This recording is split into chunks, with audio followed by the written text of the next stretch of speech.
Hello, ladies and gentlemen. Today we are back in War Thunder, and some people asked me in some of the comment sections, especially when looking at the dev server stuff, they asked if I could go through some of the special vehicles that I've got over the years through challenges and things like that. So I thought I would, and then I wrote them all down, or at least the ones I believe I have. I may have missed some, just because I'm not sure if certain ones are either not in the game anymore, or if you know, if I actually got them through something, or if they were just there. I don't know. There may be a few that I've missed, but hopefully I've got the majority of them. So we're going to do them nation by nation. So this video will be focused on the Americans. There will be one for each nation. I may lump in Japan with Britain just because I don't have a lot of special vehicles in Japan. So let's get started with the OS2Us. So the Kingfishers are two planes which I believe aren't in the game anymore, or maybe one of them is in the game, or maybe none of them are in the game. So you have the OS2U1, which has a 7.62 in the front and a 7.62 in the rear, and it can carry some little bombs. That's literally it for this vehicle. It's not exactly a great vehicle, it's actually a terrible vehicle. Probably the reason it was taken out was because it was kind of useless and nobody ever wanted to use it. But here are both of them. They're nothing really special. I always thought it would be kind of interesting if they made a mission type around it. A few people threw around the idea of having a zone on a map somewhere where you could pick up troops which had maybe parachuted down, or maybe a ship went down and you could land the OS2U next to it, pick up some of the people and then bring them to safety. Then you could get some points for your team. But unfortunately, that never happened. It may do in the future though. The next one is the P-26A-34. Now I believe I got this from doing some of the racing events.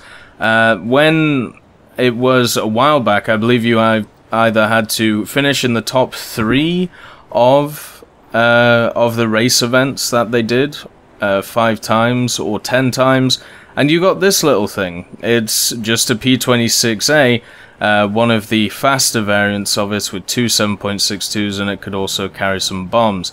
It's a vehicle I don't generally see in the game, which is kind of sad. But it's still a fun one at 1.0, especially if you're starting off. Hopefully they give it away again. Moving on, we have the P-51A, which is this Mustang, which has 4 12.7s and a wonderful skin. I have added the crosses and also the Burma sticker. So this was a Thunder League aircraft. I believe if you got to a certain tier on the Thunder League thing with the people buying it, then you got the P-51A, and here it is. It's the P-51A in all of its glory. It is actually a really good aircraft at 3.0. One of the issues is it is quite heavy, so getting up to a decent altitude and then being able to put down enough fire on a target to kill it was kind of hard to do, but it does have the M2 Brownings with the APIT rounds, which everybody loves. So at 3.0 it's actually a really good vehicle. It generally stacks up well against the majority of planes, apart from the BF-109s, where I think it definitely has a distinct disadvantage. It also struggles with the fact that it overheats, but it's still a decent aircraft. Just to clarify as well, I'm not going to go into the XB-38G or the Grant 1, because I got both of them through the content partnership program, but that is like the first tier that you of vehicles you get through the content partnership program. So just to let you know, that's where they came from. I don't see them as special vehicles or rare vehicles that I have in my lineup. Moving on, we have the PV-2D Harpoon. This was an aircraft which was given away through challenges just maybe a week or 2 ago. It's basically a modified B-34 that we have in game already. I have actually got some really interesting thoughts on the PV-2D, and I have a whole video on it, so if you want to go and check it out, go for it. But overall, I think it's a really fun vehicle to use at 3.3, and the bomb load and the rockets it gets. It is a lot of fun to fly. You can also use it in a aggressive role because it has the 8 12.7 M2 Brownings, meaning that you can go after bombers and stuff like that. It's not bad as a bomber hunter. The way I described it was, it's a mixture between an A20 and a B34, and it has the best aspects of both. So there is another machine that I have. Moving on, we have the XF5F Skyrocket. Now this is one of the first planes I ever got, which was a rare vehicle. It was I believe the first year that I played this game. This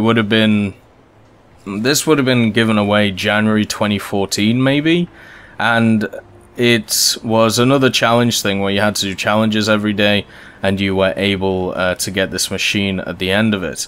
As you can see, it's very, very interesting, and it has a rate of climb which is absolutely ridiculous at 25 meters per second. Unfortunately, its dive is not very good, and it tends to break when it feels like it. And also, once it gets shot, it kind of just falls out the air. The armament is kind of lackluster as well, with only 2 12.7 M2 Brownings and 2 7.62 Brownings, but at least it has a little bit of armor for the pilots. Once these engines got hit though, they decided to die very quickly, and even though this thing could actually carry itself on one engine since it's very light, it lost so much performance it was pretty much useless. So it was great at turning, it had great rate of climb, but at 3.3 you're starting to run into some very good energy fighters, so unfortunately it kind of got left by the wayside. It also couldn't really kill bombers since it didn't really have a lot of firepower behind it. The F7F-3 Tigercat is the next one. Now this is basically a direct copy of the F7F1 that you have in the hangar. The only difference is it is slightly faster, and also it gets some different skins. So you have the standard skin, which I believe is the one that you have on the normal Tigercat, and then you have this testing ground skin, which is kind of nice. It has some beautiful purple around the engines, a purple nose, and the purple rudder and elevators. I like the difference. I think it's quite nice. And then if you get over 550 stuff, you get this beautiful skin, which hopefully will come in. Here we go. I really want this skin, which is why I'm going for it. As you can see, I've used this a lot to grind out many jets. At 6.0, even though it does face a lot of jets, it can actually combat them. It does have the speed, it does have the dive, and it definitely has the firepower. Recently, this thing actually got a buff as well, so did the F7F1, where it got the 20mm AN-M3 cannons, which are the cannons that you find on the Bearcat. Before, it only had the M2s, which are slower velocity, and therefore the M3s are a lot better at fighting jets and stuff like that. It does mean that you run out of ammo a bit quicker, but as long as you get used to them, you shouldn't really have that much of an issue. But yeah, that's the F7F3. I got that through another challenge thing, very similar to the other ones I talked about. It's been probably my most prolific premium when it comes down to it, just because I've used it to gain a lot of the jets of the American nation. The last one that I have for planes with America is the A-26C-45.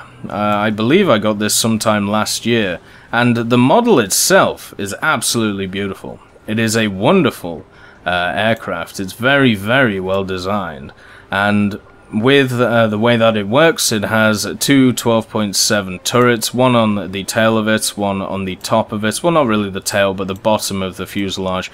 So you had 4 guns shooting backwards, and then you have 6 Browning machine guns, 3 in each wing, as you can see here. They are so far apart. It is so hard to get convergence sorted. If you're deciding to ground attack in this thing, which is generally what you should use it for, setting up convergence is an absolute necessity in this thing. And if you're going after aircraft, well, just understand you're only going to get one pass, and then you're gonna have a few issues. So I don't even have this thing fully upgraded yet, just because I haven't really needed to. It doesn't have a premium bonus, which is kind of sad, but it is how it is. It can carry up to 4,000 pounds, which is pretty useful, good at base bombing, and it's also pretty quick at just over 500 kilometers an hour. Unfortunately, at 5.3 it doesn't really have a place in the game, and when I actually got it, I believe it was up at like 6. The reason it got dropped is because, well, they added the A-26B50, which is very similar to it, apart from it has the nose-mounted 12.7s, which make it a hell of a lot better. It also has the wing-mounted ones as well, but as you can see, it has the other 8 12.7s here. And it also has the defensive armament here and here, and I believe it has the same bomb load. Yeah, it can get the 4 1000s. So the A-26B was basically just a better version of the A-26C, so I kind of just didn't really feel like using it. Let's move on to tanks for the Americans. I have the M8A1, which is the M8, but with the Sherman 75 on it. I think it's a really fun vehicle. It is sat at 2.7. When it first came out, it was a lot lower, and then Gaijin, I believe, just realized that this thing was just stomping everything. The reload rate is quite long on it compared to a lot of vehicles it faces, especially the Germans. But when you have that 75 Sherman gun on a lower BR, it is really good. You may know about the M8 since we have the howitzer version in the tree here, with the 75mm howitzer. But when they gave away this M8A1, they actually gave it away twice. The first one was, I believe you had to do either challenges or you had to get in the top echelon of an event. And then the second time it was challenges. So unfortunately I wasn't able to get it the first time, but I was able to get it the second time, which is why I have it right now. A definitely interesting vehicle when it comes down to it. Moving on, we have the M3A1 Stuart USMC. I believe this was the machine that you had to buy to get into either the closed beta of American tanks or to be able to unlock the tree so you could push forward. So I did buy it. I don't think you're able to buy it anymore, but you might be able to, who knows. But it is just a Stuart with a really interesting camouflage. It also has access to all of the other camouflages, if you feel like it. But I like this vehicle. The Stuart is a really fun vehicle to use, even though it only gets AP shots with its small 37. It's still very fun to use, just because of its speed and its ability. It also has an ability to bounce shots that it really shouldn't. When people clip areas... let's get armor on. When people kind of like clip your turret, it has up to like 60mm of effective thickness, which can be really useful. Also, the gun mantlet itself is sat around 60. And if you shoot like these corners here, which a lot of people do, even though it's in the damage model, they're not going to do any damage to you. So it is a really fun little machine to use. Moving on, we have the LVT A4 ZIS-2. Now this was once again another vehicle which was given away in a challenge thing. I think it wasn't that long ago that you could get this thing. It's basically an LVT with a 57mm Russian gun on it. I believe it's a Chinese vehicle, if I remember correctly. And unfortunately, the one big downside of it doesn't have full turret traverse, so it only has about, 45 degrees either side, so 90 degrees turning in front of it. It is quite quick, it does float, even though when it first came out it didn't float, and it's just an absolutely huge target.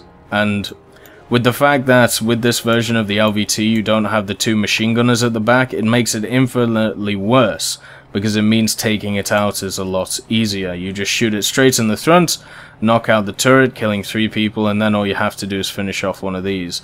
And with only 12mm of armor on the bottom of this thing, it's quite easy to take out. Even the gun shield here, if we look at it, what a lot of people do is they'll shoot this gun shield and the bullet will go through it and, spread out as it does and just kill everybody in the turret, which is very annoying.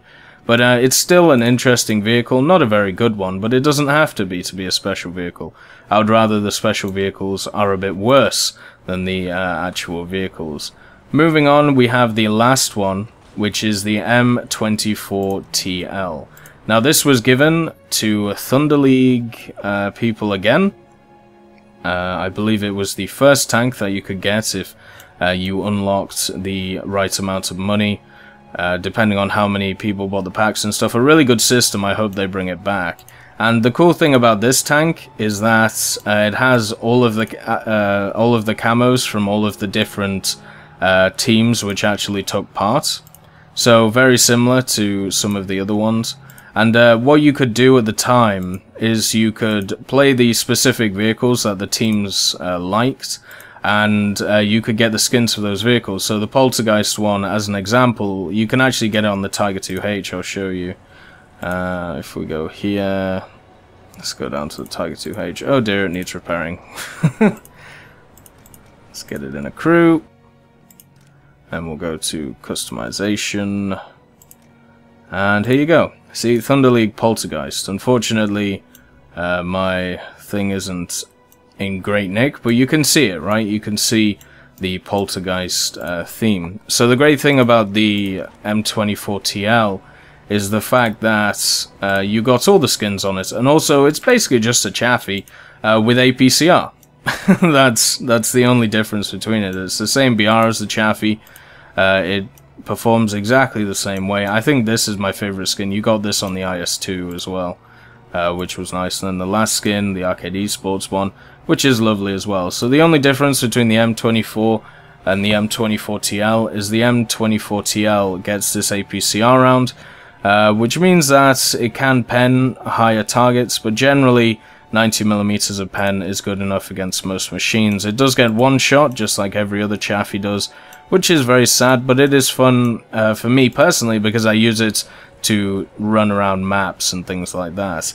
And that's it for the Americans. I have a lot of lower tier stuff that they've given away over the years, and also some of the stuff that they've taken out of the game. If I've missed anything, I apologize, but you know, look forward to the next few days where I'll be looking at the other nations as well. It should be fun. I'll see you then.